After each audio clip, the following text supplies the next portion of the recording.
ಇವತ್ತು ಈಗ ಸುಮ್ಮನೆ ಖಾಲಿ ಮಾತಾಡ್ತಾರೆ ಅರ್ಥ ಇಲ್ಲ. ರೂಪಕ್ಕೆ ಗುಣ ಇರಬೇಕು, ಇಲ್ಲ ಅಂದ್ರೆ ಅದು ವ್ಯರ್ಥ. ಹಸ್ತವ್ರಿಗೆ ಹೊಟ್ಟೆಗೆ ಊಟ ಕೊಟ್ಟಾಗ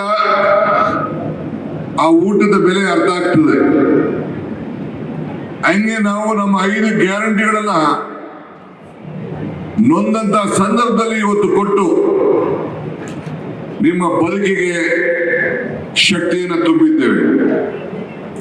ಸಂಸ್ಕಾರದಲ್ಲಿ ವಿದ್ಯೆ ಇರಬೇಕು. ಬರೀ ವಿದ್ಯೆ ಇಟ್ಕೊಂಡು ಸಂಸ್ಕಾರ ಇಲ್ಲದವರ ಸಾಧ್ಯ ಇಲ್ಲ. ಸೊ ಸಂಸ್ಕಾರ ಇಲ್ಲ ಅಂದ್ರೆ ವಿದ್ಯೆನೂ ಕೂಡ ವ್ಯರ್ಥ. ಹಂಗೆ ಪರೋಪಕಾರ ಮಾಡಲಿಲ್ಲ ಅಂದ್ರೆ, ನಿಮ್ಮ ಬದುಕಿನಲ್ಲಿ ನಮಗೆ ಕೊಟ್ಟಂತ ಅವಕಾಶದಲ್ಲಿ ನಿಮಗೆ ಸೇವೆ ಮಾಡಲಿಲ್ಲ ಅಂದ್ರೆ, ನಮ್ಮ ಅಧಿಕಾರದ ಅವಧಿಯಲ್ಲಿ ನಿಮ್ಮ ಬದುಕಿನಲ್ಲಿ ಬದಲಾವಣೆ ಮಾಡಲಿಲ್ಲ ಅಂದ್ರೆ ಈ ನಮ್ಮ ಅಧಿಕಾರ ಕೂಡ ವ್ಯರ್ಥ. ಅದಕ್ಕೋಸ್ಕರನೇ ಇವತ್ತು ನಾವು ಸಿಕ್ಕಿದಂತ ಒಂದು ಅವಕಾಶದಲ್ಲಿ ಸಾವಿರಾರು ಕೋಟಿ ರೂಪಾಯಿ ಹಣವನ್ನು ತಂದು ಇವತ್ತು ನಿಮ್ಗೆ ನಾವು ನಿಮ್ಮ ಋಣವನ್ನ ತೀರಿಸುವಂತ ಕೆಲಸವನ್ನ ನಾವು ಮಾಡ್ತಾ ಇದ್ದೀವಿ. ನಮ್ ಗೌರವ ನಮ್ಮ ನಾಲ್ಗೆಲ್ಲಿ ಇರ್ತದೆ. ಅಂದ್ರೆ ನಾವೇನು ಮಾತು ಕೊಡ್ತೀವಿ ಆ ಮಾತನ್ನ ಉಳಿಸ್ಕೊಳ್ಬೇಕು. ನಮ್ಮ ಸಂಸ್ಕಾರ ಕೂಡ ನಾವು ಮಾತನ್ನ ಇರ್ತೇವೆ. ನಾನು ಯಾಕೆ ಈ ಮಾತನ್ನ ಪದೇ ಪದೇ ಹೇಳ್ತಾ ಇದ್ದೀನಿ ಅಂದ್ರೆ, ನಾನು ನಿಮ್ಮ ಶಾಸಕರನ್ನ ನಾನು ಗಮನಿಸ್ತಾ ಇದ್ದೇನೆ. ಕಳೆದ 25 ವರ್ಷದಿಂದ ಯಾವ ಸಮಾಜಕ್ಕೂ ಕೂಡ ನೋವಾಗದ ರೀತಿಯಲ್ಲಿ ಎಲ್ಲರನ್ನ ಒಟ್ಟಿಗೆ ತೆಗೆದುಕೊಂಡು ಹೋಗಿ, ಅವ್ರಿಗೇನು ಒಂದು ದೊಡ್ಡ ಸಮಾಜದ ಬಲ ಇಲ್ಲ, ಅವರ ಹೃದಯ ಶ್ರೀಮಂತಿಕೆಯಲ್ಲಿ ಇಟ್ಕೊಂಡು ಎಲ್ಲ ವರ್ಗದ ಜನರು ಕೂಡ ಇವತ್ತು ಅವರ ಕೈಯನ್ನು ಹಿಡಿದು ಒಂದು ಬಲಿಷ್ಠವಾದಂತಹ ಸರ್ಕಾರ ಇದ್ದಾಗ ಕೂಡ, ಆಪರೇಷನ್ ಲೋಟಸ್ ಮಾಡಿ ಒಂದು ಸರ್ಕಾರ ಬಂದಾಗ ಕೂಡ ನೀವು ಅವರ ಕೈಯನ್ನು ಹಿಡಿದು ವಿಧಾನಸಭೆಗೆ ಕಳಿಸಿ ಈಗ ಮತ್ತೆ ಅವರನ್ನ ಇವತ್ತು ಆಯ್ಕೆ ಮಾಡಿ ನಿಮ್ಮ ಸೇವೆಗೆ ಅವಕಾಶ ಮಾಡಿಕೊಟ್ಟಿದ್ದೀವಿ. ಏನು ಆ ಚುನಾವಣೆಗಳ ಸಂದರ್ಭದಲ್ಲಿ ನಾವು ಏನು ಮಾತು ಕೊಟ್ಟಿದ್ದು, ನಾನಾಗ್ಲಿ, ಸಿದ್ದರಾಮಯ್ಯನವರಾಗಲಿ, ಸತೀಶ್ ಆಗ್ಲಿ, ಸಲೇ ಮಹಮ್ಮದ್ ಅವರಾಗಲಿ, ಯಾರೇ ಆಗ್ಲಿ, ನಿಮ್ಮ ಪ್ರತಿನಿಧಿಗಳು ನಾವೇನು ನಮ್ಮ ಪಕ್ಷದ ಪರವಾಗಿ ಮಾತು ಕೊಟ್ಟಿದ್ದು, ಆ ಮಾತನ್ನ ಪ್ರತಿ ಹಂತದಲ್ಲೂ ಕೂಡ ಉಳಿಸ್ಕೊಂಡು ನಿಮ್ಮ ಬದುಕಿನಲ್ಲಿ ನಾವು ಭಾಗಿಯಾಗಿದ್ದೇವೆ. ಬಿಜೆಪಿಯವರು ಭಾವನೆ ಮೇಲೆ ರಾಜಕಾರಣ ಮಾಡ್ತಾರೆ, ನಾವು ಬದುಕಿನ ಮೇಲೆ ರಾಜಕಾರಣ ಮಾಡ್ತಾ ಇದ್ದೀವಿ. ಈಗ ಹಾಲಿನ ಮೇಲೆ 4 ರೂಪಾಯಿ ಜಾಸ್ತಿ ಮಾಡಿದ್ರು. ಏನ್ ಸರ್ಕಾರ ತಗೋತಾ? ರೈತರು ಕೊಟ್ಟು. ಈಗ ಪೆಟ್ರೋಲ್ ಬೆಲೆ, ಡೀಸೆಲ್ ಜಾಸ್ತಿ ಆಯ್ತು, ಸಿಮೆಂಟ್ ಬೆಲೆ ಜಾಸ್ತಿ ಆಯ್ತು, ಕಬ್ಬಿಣದ ಬೆಲೆ ಜಾಸ್ತಿ ಆಯ್ತು, ತಾಯಂದಿರೆಲ್ಲ ಇದ್ರ ಚಿನ್ನದ ಬೆಲೆ 30,000 ರೂಪಾಯಿ ಇದ್ದಿದ್ದು 1 ಲಕ್ಷ ರೂಪಾಯಿ ಹೋಗಿದೆ. 1 ಕೆಜಿ 1 ಕೋಟಿ ರೂಪಾಯಿ ಹೋಗಿದೆ. ಬೆಳ್ಳಿ ಬೆಲೆ ಜಾಸ್ತಿ ಹೋಗಿದೆ. ಇದಕ್ಕೆ ಆಕ್ರೋಶ ವ್ಯಕ್ತಪಡಿಸಲಿಲ್ಲ. ಕಾಂಗ್ರೆಸ್ ಅವ್ರ ಮೇಲೆ ಆಕ್ರೋಶ. ಕಾಂಗ್ರೆಸ್ ಅವ್ರ ಮೇಲೆ ಯಾವಾಗ ಆಕ್ರೋಶ ಪ್ರಾರಂಭ ಮಾಡಿದ್ರು ಅದೇ ದಿನ ಮತ್ತೆ ಕೇಂದ್ರ ಸರ್ಕಾರ ಪೆಟ್ರೋಲ್, ಡೀಸೆಲ್, ಗ್ಯಾಸ್ ಬೆಲೆನ ಏರಿಕೆ ಮಾಡಿ ಇವತ್ತು ಆಕ್ರೋಶ ಏನಿದ್ರು ಅವ್ರ ಮೇಲೆ ಮಾಡಬೇಕು. ತಾವೆಲ್ಲ ಬಹಳ ಶಾಂತಿಯಿಂದ ತಮ್ಮ ಸಾಧನೆಯನ್ನ ತಾವು ಗಮನಿಸ್ತಾ ಇದ್ದೀನಿ. ಬಹಳ ಉತ್ತಮವಾಗಿ ಇಲ್ಲಿ ನೀವೆಲ್ಲ ಸಹಕಾರ ಕೊಡ್ತಾ ಇದ್ದೀರಿ. ನೀವು ಚಿಂತೆ ಮಾಡೋದು ಬೇಡ. ನಿಮ್ಮ ಬದುಕಿನಲ್ಲಿದ್ದೇವೆ, ನಿಮ್ಮ ಶ್ರಮದಲ್ಲಿದ್ದೇವೆ, ನಿಮ್ಮ ಕಷ್ಟದಲ್ಲಿದ್ದೇವೆ, ನಿಮ್ಮ ಸುಖದಲ್ಲಿದ್ದೇವೆ. ನಿಮ್ಮ ಸಂಬಂಧ ಭಕ್ತನಿಗೂ ಭಗವಂತನಿಗಿರುವಂತಹ ಸಂಬಂಧ. ನಿಮ್ಮ ಶಾಸಕರು ಕೂಡ, ಈ ಜಿಲ್ಲೆಯ ಎಲ್ಲ ಶಾಸಕರು ಕೂಡ ಬಹಳ ಉತ್ತಮವಾದ ಕೆಲಸವನ್ನ ಮಾಡ್ತಾ ಇದ್ದಾರೆ. ಇಡೀ ಸರ್ಕಾರ ಅವರ ಪರವಾಗಿದೆ.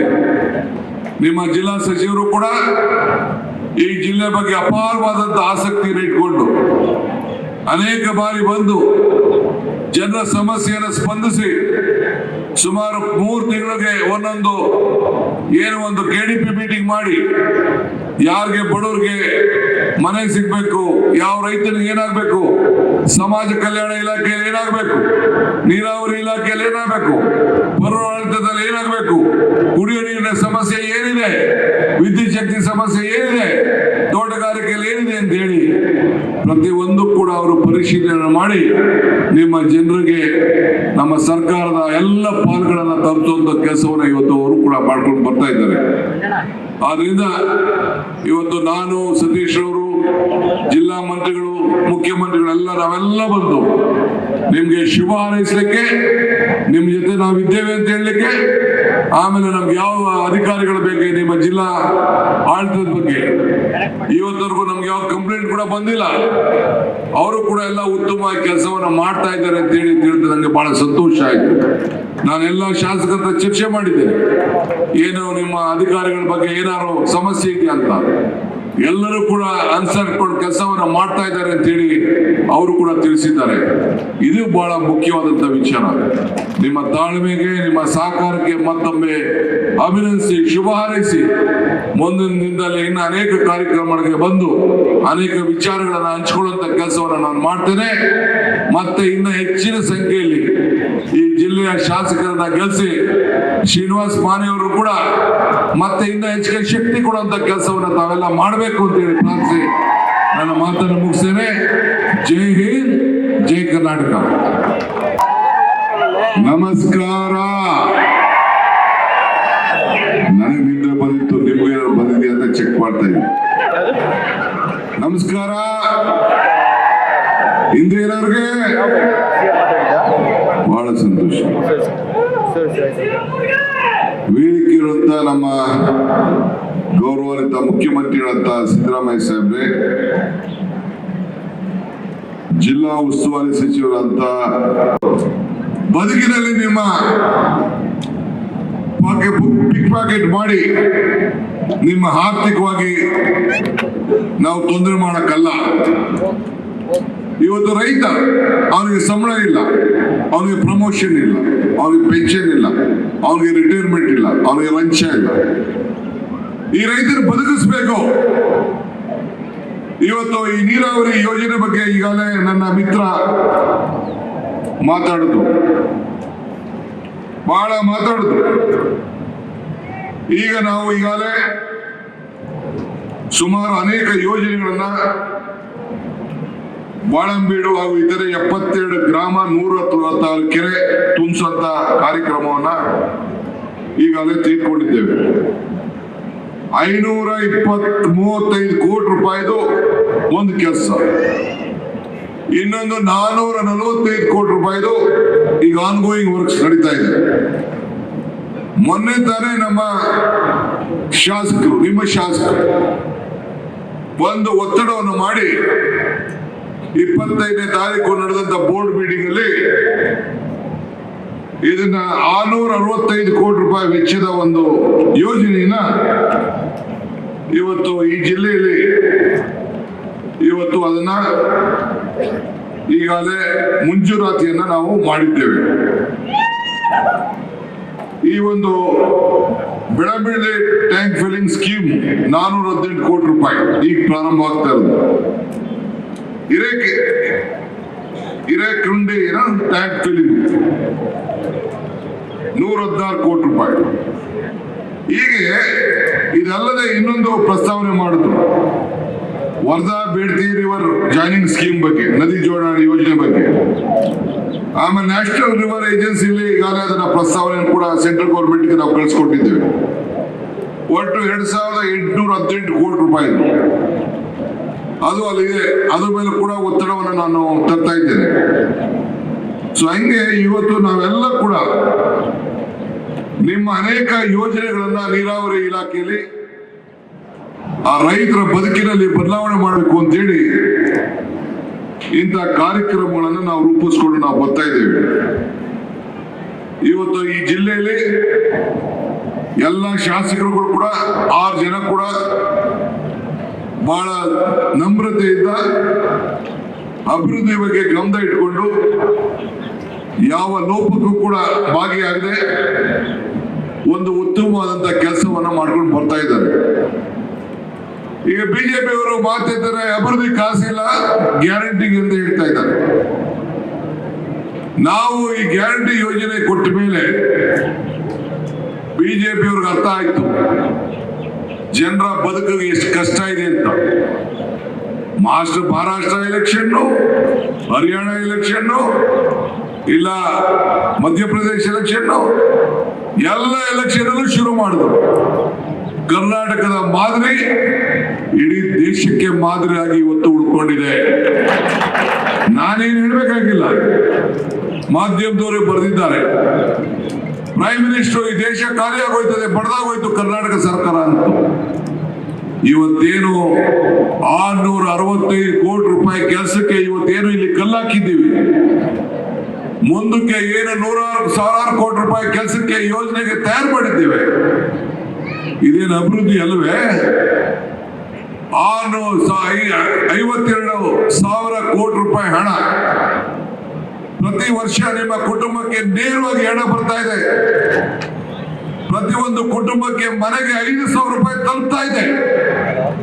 2,000 ರೂಪಾಯಿ ನನ್ನ ತಾಯಂದಿರಿಗೆ, 200 ಯೂನಿಟ್ ವಿದ್ಯುತ್ ಶಕ್ತಿಗೆ ತಾಯಂದಿರು ಫ್ರೀಯಾಗಿ ಬಸ್ಸಲ್ಲಿ ಶಕ್ತಿ ಯೋಜನೆಯಲ್ಲಿ 10 ಕೆಜಿ ಅಕ್ಕಿ, ಯುವಕರಿಗೆ ಉದ್ಯೋಗ ಇಲ್ಲದೆ ಹೋದವರಿಗೆ 3,000 ರೂಪಾಯಿ. ಈ ಯೋಜನೆ ಏನಾದ್ರು ಬೊಮ್ಮಾಯಿ ಸರ್ಕಾರ ಮಾಡಿತಾ? ಯಡಿಯೂರಪ್ಪ ಸರ್ಕಾರ ಮಾಡಿತಾ? ಇಲ್ಲ ಮೋದಿ ಸರ್ಕಾರ ಮಾಡಿತಾ? ಇದು ಮಾಡಿದ್ರೆ ಭಾರತೀಯ ರಾಷ್ಟ್ರೀಯ ಕಾಂಗ್ರೆಸ್ ಪಕ್ಷದ ಸರ್ಕಾರ, ಸಿದ್ದರಾಮಯ್ಯ ನೇತೃತ್ವದ ಸರ್ಕಾರ ಈ ಕೆಲಸವನ್ನ ಮೊದಲನೇ ಬಜೆಟ್ ನಲ್ಲೇ, ಮೊದಲನೇ ದಿನ ಕ್ಯಾಬಿನೆಟ್ ನಲ್ಲೇ ತೀರ್ಮಾನವನ್ನು ನಾವು ಮಾಡಿದ್ದೇವೆ. ನಾನು ಇವತ್ತು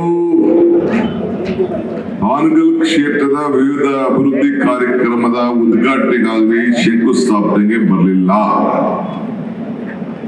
ನಾವು ಮುಖ್ಯಮಂತ್ರಿಗಳು ಬಂದಿರೋದು ಈ ಜಿಲ್ಲೆಯ ಮಹಾಜನತೆ ಕೊಟ್ಟಂತ ಶಕ್ತಿ ಮತ್ತು ಹಾನಗಲ್ ಕ್ಷೇತ್ರದ ಮಹಾಜನತೆ ಕೊಟ್ಟಂತ ಶಕ್ತಿಗೆ ನಿಮ್ಮ ಋಣವನ್ನ ತೀರಿಸಬೇಕು ಅಂತ ಹೇಳಿ ಬಂದಿದ್ದೆ.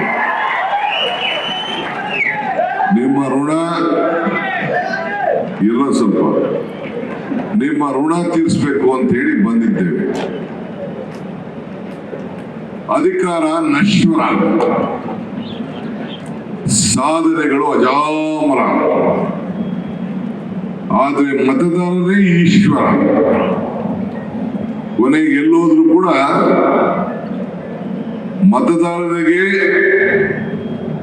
ಸೇವೆಯನ್ನು ಮಾಡಬೇಕಾದ್ದು ನಮ್ಮ ಕರ್ತವ್ಯ. ಇದು ಕಾಂಗ್ರೆಸ್ ಸರ್ಕಾರದ, ಸಿದ್ದರಾಮಯ್ಯ ನೇತೃತ್ವದ ಸರ್ಕಾರದ ಒಂದು ಸಂಕಲ್ಪ. ಈ ಕೆಲಸವನ್ನ ರಾಜ್ಯದ ಉದ್ದಗಲೂ ಕೂಡ ನಾವು ಮಾಡ್ಕೊಂಡು ಬರ್ತಾ ಇದ್ದೇವೆ. ನಮ್ಮ ಶಿವನಾಥ್ ಪಾಟೀಲ್ರು ಮತ್ತು ನಮ್ಮ ಶ್ರೀನಿವಾಸ್ ಪಾಲೆ ಅವರು ಹೇಳಿದಂಗೆ ಇದೊಂದು ಐತಿಹಾಸಿಕವಾದಂತಹ ಭೂಮಿ. ಶಿಶುನಾಳ ಶರೀಫ್ರಿಂದ ಹಿಡಿದು ಕನಕದಾಸರವರಿಂದ ಹಿಡಿದು ಇನ್ನು ಅನೇಕ ಸಂತರು, ಶಿವಬಿಗಳು ಎಲ್ಲ ಸೇರಿ ಜನ್ಮ ಕೊಟ್ಟಂತ ಈ ಪವಿತ್ರವಾದಂತಹ ಭೂಮಿ. ಮಾನೇಶ್ವರ ನಿಲಿಂಗಪ್ಪನವರು ಕೂಡ ವಿಧಾನಸಭೆಗೆ ಕಳಿಸ್ಕೊಟ್ಟಂತ ಒಂದು ಭೂಮಿ ಇದು. ಸೊ ಅವರು ಶಕ್ತಿ ತುಂಬಿ ಇವತ್ತು ಇಡೀ ರಾಜ್ಯದಲ್ಲಿ ನಿಮ್ಮ ಜಿಲ್ಲೆಯ ಕಾರ್ಯಕರ್ತರು, ಮತದಾರರು ಕೊಟ್ಟು ತೀರ್ಪೇನಿದೆ. 6 ವಿಧಾನಸಭಾ ಕ್ಷೇತ್ರಕ್ಕೆ ನಮ್ಮನ್ನ ಗೆಲ್ಲಿಸ್ಕೊಟ್ಟು 136ರಿಂದ 138ಕ್ಕೆ ಏರಿಸಿ 2 ಇಂಡಿಪೆಂಡೆಂಟ್, ಒಟ್ಟು 146 ಜನ ವಿಧಾನಸಭೆಯಲ್ಲಿ ಒಂದು ಐತಿಹಾಸಿಕವಾದಂತಹ ನಂಬರ್ ಅನ್ನ ಕೊಟ್ಟಿದ್ದೀವಿ. ಅಧಿಕಾರ ಕೊಟ್ಟ ದಿನ ನೀವೆಲ್ಲ ಬಹಳ ವಿಶ್ವಾಸ ಇಟ್ಟು, ನಂಬಿಕೆ ಇಟ್ಟು ನಮ್ಮನ್ನ ಅಸೆಂಬ್ಲಿಗೆ ಕಳಿಸ್ಕೊಟ್ರಿ. ನಾವು ನೀವು ಮಾತು ಕೊಟ್ಟಿದ್ದು, ಬೆಲೆ ಏರಿಕೆಯಿಂದ ನೀವೆಲ್ಲ ತತ್ತರಿಸ್ತಾ ಇದ್ರಿ. ಆದಾಯ ಪಾತಾಳಕೊಂಡು, ಬೆಲೆ ಏರಿಕೆ ಗಗನಕೊಂಡು, ನಿಮ್ಮ ಎಲ್ಲ ಸಾಮಾನ್ಯ ಜನರ ಬದುಕಿಗೆ ಪ್ರತಿಯೊಂದು ಪೆಟ್ರೋಲು, ಡೀಸೆಲ್, ಸಿಮೆಂಟ್, ಕಬ್ಬಣ, ಎಣ್ಣೆ ಅಂದ್ರೆ ನಿಮ್ಮೆಣ್ಣೆ ಅಲ್ಲ, ಅಡುಗೆ ಎಣ್ಣೆ, ಅವೆಲ್ಲ ಸೇರಿ ಎಲ್ಲ ಏನ್ ತೆಗೆದುಕೋಬೇಕಾದ್ರೂ ಕತ್ರಿ ಪಿಕ್ ಪಾಕೆಟ್ ಮಾಡಂತ ಕೆಲಸ ಬಿಜೆಪಿ ಸರ್ಕಾರ ಮಾಡ್ಕೊಂಡು ಬಂತು. ನಾವು 38% ಅಷ್ಟು ಹಣ ಕೇಂದ್ರಕ್ಕೆ ಕೊಟ್ರೆ ನಮ್ಗೆ ವಾಪಸ್ ಬರೀ 13% ಕೊಡ್ತಾ ಇದ್ದಾರೆ.